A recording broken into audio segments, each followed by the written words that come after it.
Es-selef I thojnë muslimanëve të parë, gjeneratave të para të muslimanëve, sahabëve, pasuesve të tyre, tabiinëve dhe etbau tabiinëve. Kjo është pra termi selef.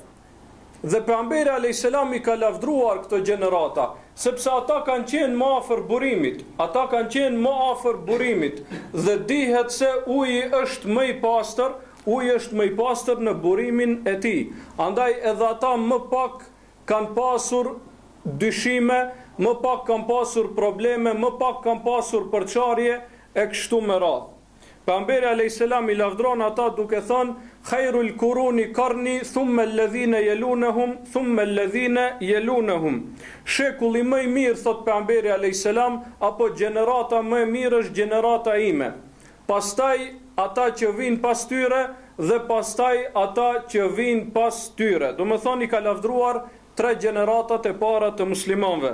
Po ashtu ka nxit pejgamberi alayhis salam që të pasohet suneti I tij dhe suneti I halifeve të drejtë, e që janë shokët e tij, 4 shokët më të zgjedhur të tij sallallahu alaihi wasallam. Thot pejgamberi alayhis salam, aleikum bi sunnati wa sunnati al-khulafa'i ar-rashidin al-mahdiyyin min ba'di. Kapuni për sunetin tim dhe për sunetin e 4 halifeve të drejtë pas meje.